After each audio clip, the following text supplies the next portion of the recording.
Hello and welcome back into the series on research for your resource file building. I'm your host Andy Woolley. In this video we're going to look at our competitors, those that we know and those that we don't, that we'll discover through obviously our research. Now 9 times out of 10 I always say, who are your perceived competitors? And the reason I use that terminology is that we need to know that sometimes they are a direct competitor and sometimes an indirect competitor. And it's through just discovering 3 or 4, that's all you need to get started. You'll be able to open up your marketplace and identify the ones that some you knew and some you didn't know that are competing for the same audience in order to make the sale for the product or service that you have on offer. So join me in this video where we will start competitor research. Hello and welcome back to the next part of the journey within the research section. We're looking at competitors. We're going to take these terms and we're going to find the competitors relevant, or the most, the ones that rank the highest for those terms, and look to steal their particular keywords. So selecting the competitors, they'll be dumped in here, and then we will, again, through the power of Excel, find the ones that are the most relevant to us, that are considered more direct or indirect via something called competitor relevance. So whilst you may know some of your competitors, there's a high likelihood that you will not know others in your market that are competing for your particular customers. So we will again use SEMrush, but before we can do that, we have to identify 1 or 2 companies that give us the opportunity to find them. So looking in Google, I look for the terms here, and yes, I can come straight into the bottom. But what I'm looking for is the intent. I'm looking for somebody that's going to do a data story telling course or educate along those lines, not storytelling and not data science. I need to be specific about my intent. So turning complex data into stories, that's not too bad. Book a workshop, that would be applicable. Tell stories with your data, which is Tableau, which is a piece of software, that's quite good. So again, I'm going to choose that one. And the rhyme and reason for that is I know Tableau is a good piece of software used for data storytelling. If I simply take the domain name, and here's another caveat as well, is I take the domain name, I don't take the URL, okay? And the rhyme and the reason is, whilst this page is very relevant to the topic data storytelling, the URL is in its own isolation. The whole website might be talking about data storytelling, but I'm only taking a snapshot of it. So things like contextual links, supporting blogs, other information that this particular website is ranking for, I wouldn't get unless I went by the domain name. So hence the reason we take the domain name rather than the URL. Populating that into SEMrush. And again, if you haven't got SEMrush, there is a free 7-day trial.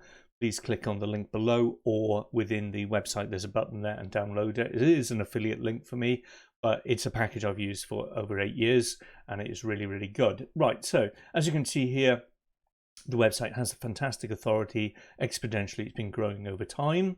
What we need now is to find their competitors, which will open up the market and tell us more about the marketplace and competitors that are bound to be 1 or 2 of ours. You can see the steady growth of this particular industry and keyword term. So it's, from my perspective, very lucrative. So I'm looking for competitors on the work tab there, and it's going to give me a long list. Now, it's not to say all these will be relevant, but that's the power of our resource file, is pruning out and finding the ones that are. But I can export this. And as you can see here, there's over 10,000 there. Obviously, I'm limited by this account, but 10,000 is more than plenty, because it's going to go by the ones that have the best competition level and frequency of keywords. Downloading that now to Excel, open that up, and then we will simply copy and paste across into our resource file, and that gives us the opportunity to really start building out the conversation. So we just copy paste that across, put it in there. Brilliant. There we are. Right. Now, that was on data storytelling. Now, there's every possibility you could do, if you recognize 1 or 2, and if we went for the top, let's go back from the top again. If we just look at a few here, you could probably see that there's a few in there that might be really relevant, like the data school, Interworks, the information lab. Yeah, these are all ones that fully understand the power of data storytelling as that particular silo. So I could do my due diligence of getting those and seeing if there's any other competitors that have fallen outside of the grab, as it were, of SEMrush. But for the sake of this resource file, I'm not going to go off on tangents with that. That would be me doing my due diligence. I just want you to be aware of it. So now let's look at the next term, which we know is storytelling with data. So jumping back over into Google, and let's put this back in there. Just close this down. Let's put it in there. And again, looking at something that's got the right intent. So you can see Audible wouldn't be it. Storytelling with data, because that takes it in a different direction. Storytelling with data, Amazon, no good. Storytelling with data.com, well, that sounds quite intriguing. So let's open that one. Let's have a look. And we help people and organization create graphs that make sense and weave them into compelling, action-inspiring stories. Absolutely spot on. The intent is there. Again, let's take the domain name and populate this into SEMrush. And from here now, again, we have a very long list, 846, that was found specific to that terminology around that particular brand. So we're going to export those. And this is us doing our due diligence on these 5 terms. And this already gives us a huge catalogue of companies out there that are using the domain name here. That does. And therefore the ability for us to search and find the most relevant companies. And we'll do that now in a minute when we need to come into the competitor keywords. So let's just continue for the sake of the recording to all 5 of these. Back into Google.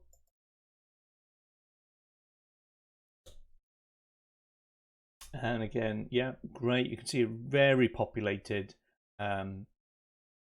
category. Tableau's in there again, but we've done Tableau. Data stories, augmented analytics software for business with a complex R&D or manufacturing process.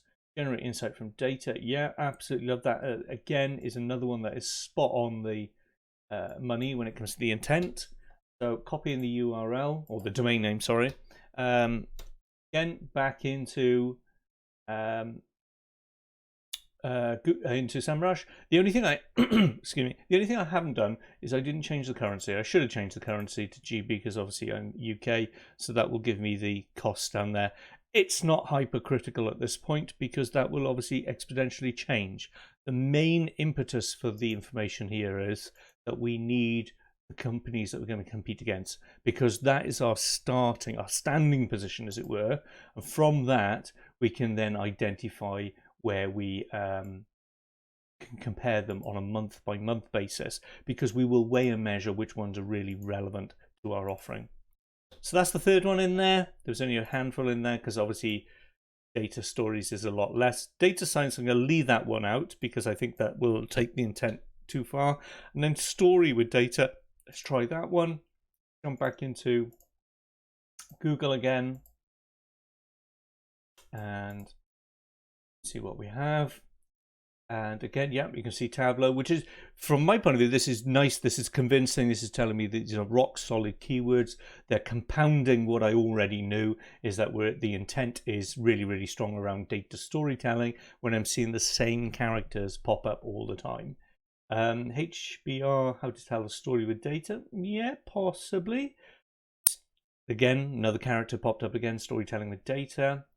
Forbes, nodes, because Forbes do everything, data visualization, which again is another area or another way that we could basically move. So again, I'm just going to do a little bit of due diligence a minute, and I'm just going to put that in there, data visualization, which I know is a subcategory of one of these main categories, and therefore it's worth me exploring that in time.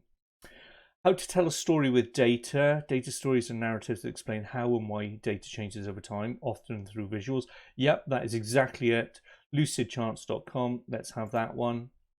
Again, let's take the domain name, put it back into SEMrush, and we've covered the 4 main terms there because I'm discluding the data science.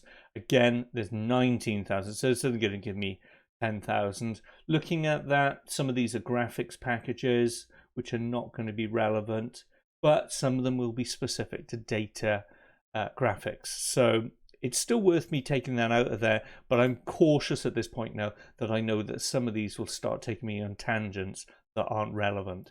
So this is, you're doing your due diligence as you go along and being aware of potential problems, and smartly or otherwise, I'll copy this across and I'll show you what I mean now. I could make a note of that. So if I just go there, brilliant. And then what I'm going to do up above the freeze frame, I'm going to put a note in there that says excluded data science, spell it right, and wary, I think that's how you spell it, wary of what was the terminology there? Story with data. That was it. Right, let's go back in and wrong one. Wary of data with story as this leads into graphical design. So again, use this as a benchmark, this resource file. This gives you a fair idea of basically what your mindset is. Don't be afraid to put your mind map in there. Ooh, let me just get that right. And that way then you have a better idea that this is a working document that's going to give you good due diligence and steer you down the road. I'm just going to put in that note. I'm fully aware I've done something there, and sometimes I like to graphically, again, very much graphically put notes in there so I can see what's happening and save it. So there we are. We've done our due diligence now in the competitors.